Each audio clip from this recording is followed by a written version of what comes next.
एक बार सूर्य ग्रहण पड़ा। तो सूर्य ग्रहण जब पड़ा तो वसुदेव जी ने कुरुक्षेत्र में अद्भुत यज्ञ करवाया और उस यज्ञ में उन्होंने बहुत लोगों को निमंत्रण दिया। यहां पांडव अपने परिजन परिकर के साथ पहुंचे हैं, इधर वसुदेव जी अपने पूरे कुटुंब परिवार को लेकर के आए हैं और इधर ब्रजवासी भी उस यज्ञ में पहुंचे हैं। यशोदा मैया, राधा जी, उनकी सखियां, गोपी ग्वाल सब वहां पहुंचे हैं। यशोदा मैया को पता चली कि मेरा लाला भी यहाँ पे आया हुआ है। बालक कितना ही बड़ा क्यों ना हो जाए, कितने बड़े पद पर क्यों ना बैठ जाए, माँ के लिए तो उसका बालक ही रहेगा। यशोदा मैया इधर उधर अधीर होकर के पुकारने लग रही है, कन्हैया कन्हैया मेरा लाला देखो कहीं नहीं। कान में जैसे द्वारकाधीश के शब्द पड़े, ये तो मेरी मैया की आवाज है। दौड़ करके बाहर भागे तो देखे मैया लाला लाला करके पुकारती, कन्हैया करके पुकारती घूम रही है। कन्हैया ने जाकर के हृदय से लगा लिया, चरणों में गिर गए। मैया ने लाला को उठा करके फिर अपने हृदय से लगा लिया और मैया लाला को अपनी गोदी में सर रख करके बैठ गई। उनकी घुंघराली अलकावली में हाथ फेर रही हैं, आंखों से अश्रुपात हो रहा है। माताओं बंधुओं, 100 वर्ष के बाद भगवान का कुरुक्षेत्र में मिलन हुआ है ब्रजवासियों के साथ में। कह के गए थे कि परसों आ जाएंगे, परसों में बरसों बीत गई, 100 वर्ष के बाद मिलन हुआ कुरुक्षेत्र में। यशोदा जी का श्री कृष्ण के साथ अद्भुत मिलन है। माँ ने खूब लाड लड़ाया है। भगवान कहते हैं मैया तू तो मोकू जाना ही है। हाँ, मैया ने खूब प्रेम किया रीझ के। कन्हैया लौट करके आए हैं। रुक्मणी जी कह रही हैं कि प्रभु हमें ज्ञात हुआ है कि यहाँ राधा रानी आई हैं, आपकी आज्ञा हो तो हम राधा जी के दर्शन कर लें, जिनका नाम आप हर पल सुमिरते हैं। हम भी तो देखें कि राधा कैसी हैं। रुक्मणी जी अपनी रानियों के साथ जाने लगी तो प्रभु ने कहा कि गुरु के पास, मित्र के पास खाली हाथ नहीं जाना चाहिए। क्या लेके जाए समझ में नहीं आया तो प्रभु ने कहा सम्मुख दूध गर्म हो रहा था, बोले इसी को ले जाओ। चांदी के पात्र में गरम गरम दूध डाल दिया।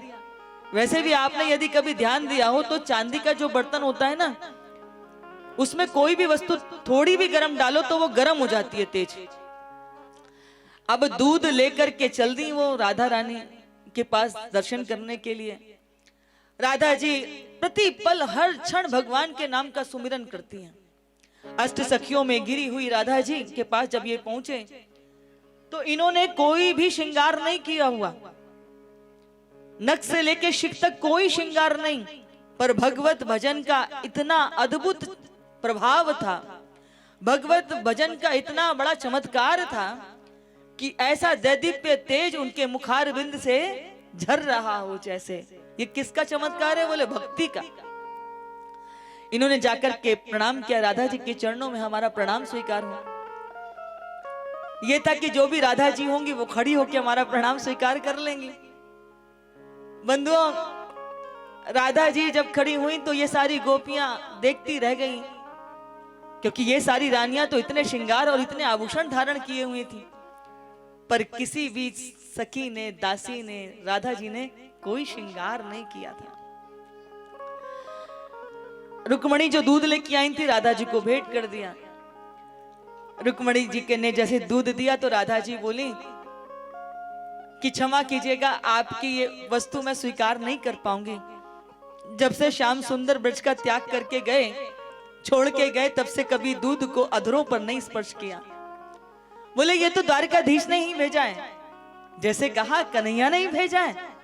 एक ही क्षण में उस गर्म दूध को एक सांस में ही पी गई। घंटों कृष्ण नाम की चर्चा हुई, उनकी लीलाओं की चर्चा हुई। समय कब कहां कैसे बीत गया पता ही नहीं चला। सूर्य अस्ताचल को चले गए, रात्रि होने को आ गई, लेकिन चर्चाएं समाप्त नहीं हो रही। तब एक दूसरी रानी कहती, रुक्मणी जी बहुत समय हो गया, सब प्रतीक्षा करते होंगे, चलना चाहिए। तब ये लौट करके आए। रात्रि में रुक्मणी जी भगवान के चरणों की सेवा करने के लिए बैठी तो चरण दापते दापते जैसे ही पैर के तलवे पे हाथ लगा तो पैर में मोटे मोटे छाले पड़ रहे थे। रुक्मणी को आश्चर्य हुआ कि जब तक मैं गई थी तब तक तो सब कुछ ठीक था, ये छाले कैसे पड़ गए, ये फपोले कैसे पड़ गए? द्वारिकाधीश से पूछा, प्रभु कोई गर्म वस्तु आपके पैरों पे गिर गई या आप नंगे पैर ही कहीं चले गए कि तप्त वस्तु के प्रभाव से आपके पैरों में छाले पड़ गए? क्योंकि भगवान के नेत्र कमल के समान है, उनके कर जो है हाथ ये कमल के समान है, उनके चरण भी चरण कमल कहे गए, इतने सुकोमल हैं। कहीं आप नंगे पैर चले गए हो, गर्म बालू के कारण आपके चरणों में छाले हो गए हो। तो द्वारिकाधीश कहते हैं कि रुक्मणी, मेरे चरण आठों पहर राधा जी के हृदय में वास करते हैं, और राधा के चरण आठों पहर मेरे हृदय में वास करते हैं।